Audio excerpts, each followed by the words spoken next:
Welcome back. I'm Neil C. Hughes, host of the Tech Talks Daily podcast, where for the last 10 years, I've been fortunate to interview more than 3,000 tech leaders, business innovators, and even the occasional celebrity. Celebrities like Star Trek's William Shatner, of all people. But today, I'm excited to unveil the Tech Talks Network. It's a collection of my shows designed to explore every corner of enterprise technology and the impact that it is having on our life, work, and even world. So, the Tech Talks Network consists of 8 podcasts. So please check out techtalksnetwork.com. You'll find links to everything that you need right there. But back to this show. Today, we're going to be diving deep into the AI-enabled customer experience, a space where opportunity meets challenge, and where businesses that get it right, they stand to unlock the $860 billion or maybe even $1.3 trillion in value. But while AI is clearly transforming customer interactions, personalization and business operations, the reality is that many companies are still stuck in pilot purgatory, experimenting with AI but struggling to scale and integrate it across their organization. So, to break it down today, I'm joined by Isabelle Zdatny, Head of Thought Leadership at Qualtrics. And her work is all about building the category of experience management, helping organizations bridge the gap between AI potential and real-world execution. So today we're going to unpack the latest research, explore the disconnect between AI ambition and strategy, and discuss how businesses can move beyond isolated AI pilots to drive real measurable impact. But enough from me. Time for me to beam your ears all the way to the show floor here at X4, where you can join me and Isabelle in conversation. So thank you for joining me on the podcast today. Could you tell everyone listening a little about who you are and what you do? Absolutely. So thank you so much for having me. My name is Isabelle Zdatny. I'm Head of Thought Leadership here with Qualtrics XM Institute. And XM Institute is almost like a little think tank inside Qualtrics. So we are focused on building the category of experience management rather than helping people use the product per se. And so my job is really helping people have the insights and the frameworks and the data and the best practices that they need to be successful in their role and build a successful, sustainable CX or EX program. Well, thank you for joining me at the X4 Summit here in Salt Lake. And we met briefly yesterday. We were talking about the report and your research with McKinsey. There's a great stat in there. You found that AI-enabled customer experience represents an $860 billion opportunity. What are the key areas where businesses can unlock this value, do you think? Yes, absolutely. And it could go all the way up to 1.3 trillion. So that was the conservative estimate.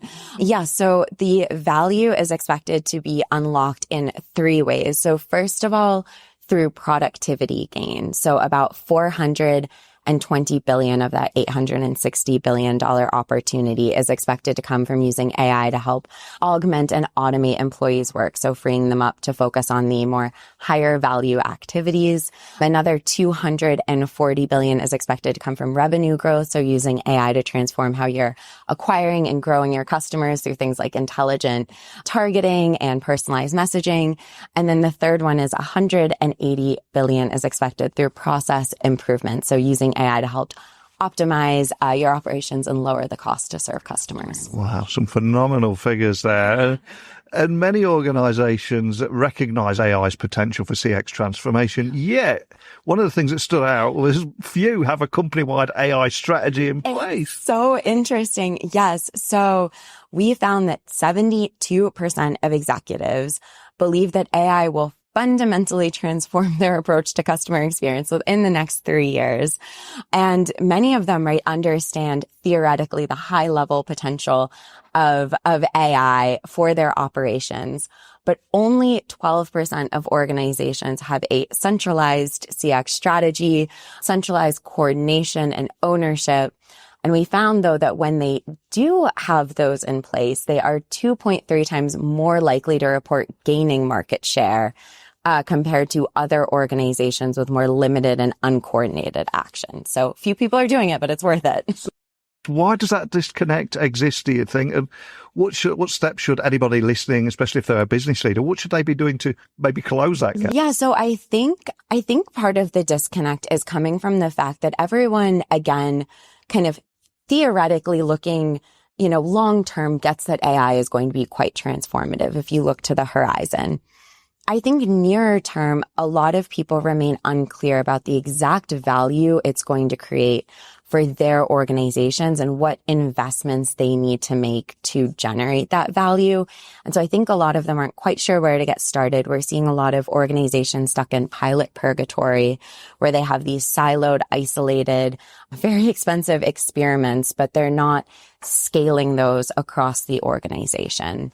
And so in order to do that, I do think that to some degree, AI needs to be top down and it needs to be outcome focused. So rather than starting with, we just want to do AI for the sake of AI, what are the outcomes that you are trying to achieve? So as an organization, what are the business results that you're looking for? Are you trying to get customers to spend more? Are you trying to increase average contract value? What are you trying to do?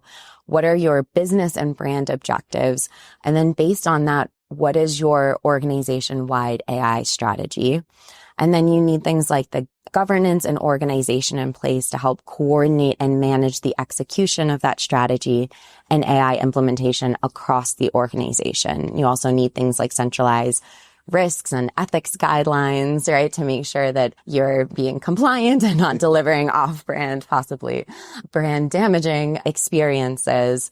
So yeah, there's a lot of, I think, centralized activities that can happen that organizations should be looking to right now.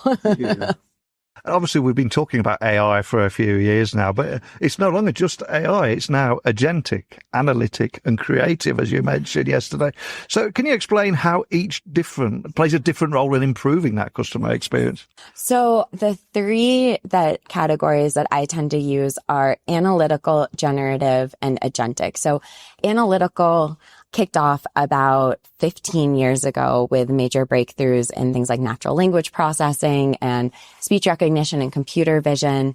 And these technologies are helping organizations understand their customers at scale. It's able to process massive amounts of unstructured data, uncover hidden patterns, predict future behaviors. This is things like sentiment analysis and churn prediction. I think once generative AI hit, a lot of people were calling out that things were AI that had always been AI, but they weren't necessarily drawing attention to. And then obviously late 2022, generative AI burst onto the scene with the release of ChatGPT. These technologies allow organizations to create brand new content and power natural language conversations. So now we're not only able to understand customers' experiences across millions of interactions, we're actually able to engage individual customers in meaningful one-on-one dialogue at scale. So, and I will say a huge percentage of that $860 billion opportunity came from capabilities in that category. And then the third one, which everyone is talking about now, is agentic AI. So unlike analytical and generative AI, which excel at specific tasks but still require human coordination, agentic AI is able to independently orchestrate multiple capabilities across complex workflows. So it's not just assisting humans. They're able to drive these complete processes all by themselves, like closing the loop with customers, and taking actions on them. So it's almost like having a fleet of automated project managers on hand who are able to coordinate people and resources and tools, including other AI systems, in order to accomplish a goal. So they're more independent than previous iterations. And one of the things I always try and do with my guests on this daily podcast is give them an opportunity to bust a few myths or misconceptions. So what are the biggest misconceptions executives might have about implementing AI in CX, and how can businesses avoid some common pitfalls? You probably hear a lot of stories. Oh my gosh. Yeah. Yeah. I would say myths for that it's like easy and is just, turning on existing features and functions. Again, I think often in CX, you get pressure from executives who are like, what are you doing in AI? As opposed to, again, starting with the end in mind. So yeah, other myths. One of the ones I actually thought was most interesting, one of the companies I interviewed for this report was ServiceNow. So I talked to their head of AI and chief analytics officer. And one of the things that they told me was most organizations think they need to get their whole data house in order and have clean data to get started with AI. And they just started putting AI models on top of the data that they had. And what that allowed them to do was very quickly identify where there are gaps in their data, where they needed to go collect more, connect more systems. They were able to see what employees were searching for, or when they were, a chatbot was wrong, it was getting flagged. And so this wasn't externally facing to clients, but I think a big myth is like that you need perfect data in order to get started, and actually just getting started and then quickly learning and iterating and improving is the way to go. So many great points there. And the report also emphasised that AI creates compounding advantages over time. And there's a big debate around ROI of any AI project at the moment. So with that in mind, how can companies ensure that they are early adopters rather than result in falling behind their competitors? Yeah. I mean, again, I think you need to make the investment. You need to be smart about where you are making the investment. But you kind of have to get moving. You need to be decisive, again, responsible. I think as CX professionals, frankly, one of the things I struggled with in this report is that there's only so much you can do within CX, that it does need to kind of come from the C-suite. You need someone like your CIO or CTO often to be leading this and building the technology. But I think just getting started, using what you can. If you do have technologies or vendors in place in your CX tech stack, what's available? How can you start building use cases around there? Start small, build momentum to demonstrate its value, and hope it picks up steam across the rest of the organization. 100% with you there. And one of the great things about this summit is so many real world examples that we're seeing, because you hear about AI, but how's it going to impact me? How's it going to impact my business? So KFC was a great example today, but what would you say are some real world examples of a company that has successfully leveraged AI to drive personalization, reduce churn, or just improve operational efficiency? Any examples spring to mind? This question. Yes, I have a number, but I'll share my favorite one. So a few years ago, Fiserv, who is a global leader in financial services technology, they set out to transform how they were able to predict and prevent customer churn. And so their VOC team took all of their customer feedback data, all that experience data, and they started combining it with a wide variety of demographic and firmographic and operational data. So everything from their client's business type to ownership profiles, like was it veteran owned or women owned, billing pattern, service history, and then applied machine learning on top of that to build out predictive models that were able to say, these are the exact series of events and circumstances that are likely to lead to customer churn. So they knew if these 6 things happen, we are going to lose an account. So as soon as thing 4 happens, we need to step in and intervene. And they automated these interventions. So they made them proactive and personalized. They're tailored to each client's unique risk score and their individual context. The voice of the customer team studied other customers who'd faced similar challenges and stayed. And then based on these learnings, they used generative AI to automatically generate prescriptive guidance for the account teams of these at-risk customers, and sometimes draft initial communications. And what this has allowed them to do is even the most junior employees on the team now know how to handle these very complex, naughty situations. And they were so successful. This is one of my favorites because I feel like everyone's obsessed with stopping customer churn, but they actually also use these predictive models to identify opportunities to activate their promoters. And so like automatically connecting them with a referral program where they would earn money by recommending Fiserv to other businesses. And they recently expanded into sales. So they were able to use AI to create these tailored, they call them recipes for success, that they're able to give sales teams based on their happiest clients' accounts and how they were set up. And so again, that enables every client relationship to start out on the strongest foot possible. So I think that's just a very good example of how, they're using it to listen and understand and act on that information and personalize it and optimize, their operations and help their employees. And they've seen, productivity gains, increased revenue, and decreased costs. So hitting all those value points. Incredibly cool. And of course, on the flip side, the rapid adoption of AI has raised concerns around ethical use and data privacy, all those things. So how can businesses strike a balance between AI-driven CX innovation and responsible AI governance? There's possibly an episode all on that, really. Yeah. Yes, I think you need, again, those kind of centralized risks and ethics guidelines in place. Often you'll have teams like compliance or security or legal coming in and help shape those. One of the things I saw a lot talking to organizations is their central AI governance council was like co-opted from previous councils that were reviewing new software implementations or products. And so they already had a process in place for making sure that they were rolling things out responsibly and using data responsibly. We've had customer data for a while. Yeah. And so I think figuring out where there are already those type of processes in the organization. And again, as a CX person, we can help define what are acceptable uses and quality standards for governance or for data that we're sharing, customer data that we're sharing back. How are we communicating to customers when they're using AI and being transparent about it?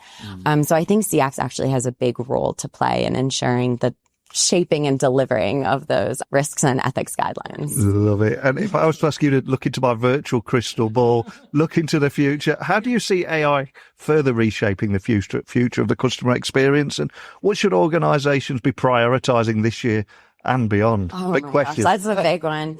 I'll say this was something I was thinking a lot about last year of if we look ahead like 10 years or something, I think the challenge in front of organizations is not necessarily the technology.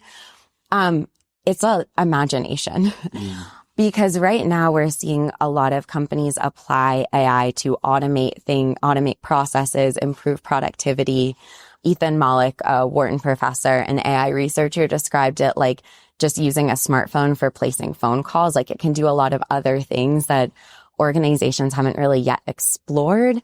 And so I think there's opportunities now for fundamentally rethinking how we're creating and delivering value for customers instead of just, doing what we've always done, but better and faster. It reminds me of the Henry Ford quote, right? If I would have asked the people what they wanted, they would have said faster horses. Yeah. So how are we not just creating faster horses, but actually creating new experiences and capabilities that have never been possible before? I would like to see organizations thinking about that. Before I let you go, you're here at the summit this week, back-to-back interviews, speaking with customers, keynotes galore, walking around the show floor, soaking everything up. Yes. What are you going to be reflecting on that plane ride home? Yeah, I feel this year talking to customers that some corner has been turned. Not even just with AI. I feel like people have more buy-in at an organizational level. Another one of our findings actually from the executive study was that 77% of executives consider customer experience a significant or critical priority for their organization. So I think there's broader buy-in for CX teams. They're having to spend less time on stakeholder, convincing people that CX is worthwhile. I think they're having fewer problems connecting data sources. So I feel like we've hit some higher level of maturity just on average of the clients I've been talking to this year, which has been really fantastic to see, and is going to make me think about, all right, well, if they're, now getting a little bit more omni-channel and centralized and have support, like what else does XM Institute need to be producing to support them along that journey? Awesome. And for anybody listening, maybe they want to dig a little bit deeper on anything we talked about today, the report or anything, anywhere in particular you'd like to point everyone listening? Yes, you can find me on LinkedIn. I am very easy to find because my last name is quite unique. So send me a note. I will post the report on there. You can download it from Qualtrics.com. I also encourage you to check out xminstitute.com. We have over 800 resources, how-to guides, blog posts, reports, videos, very robust library aimed at helping CX and EX professionals do their jobs better. So lots of places to come come find helpful things. Well, I will add links to everything to make that nice and easy for everyone. And just going back to when we very first started, the AI-enabled customer experience represents an $860 billion opportunity, possibly more, because I know you're passionate about that figure. But more than anything, just thank you for stopping by today. Yeah, thank you so much for having me. This was so much fun. Wow. What an insightful conversation there. I think the AI-enabled customer experience represents a massive opportunity. But as Isabelle pointed out, it's not just about technology. It's about strategy. And companies that take a structured, outcome-driven approach to AI adoption, rather than just experimenting in silos, these are the organisations that are already seeing huge competitive advantages. But the question still remains, of course, will your business act fast enough to move from AI pilot projects to enterprise-wide AI transformation? Or will you run the risk of falling behind in a world where AI-driven customer expectations are rapidly evolving and setting new standards? I'd love to hear your thoughts on how you see AI changing the way you interact with brands. You can email me directly, techblogwriter@outlook.com, LinkedIn, X, Instagram, just at Neil C. Hughes. And please remember, if you enjoyed today's podcast, check out our other 7 shows over at the Tech Talks Network. So that's techtalksnetwork.com, where we now have a growing ecosystem of 8 podcasts: Tech Talks Daily, AI at Work, The Business of Cybersecurity, IT Infrastructure as a Conversation, Conversations from the Show Floor, Startup Builders and Backers, Business Technology Perspectives, and Consulting the Future. There is so much content over there. And you know what? It's all free. So please check those out. Let me know your thoughts, and I'll be back again with another guest tomorrow. Bye for now.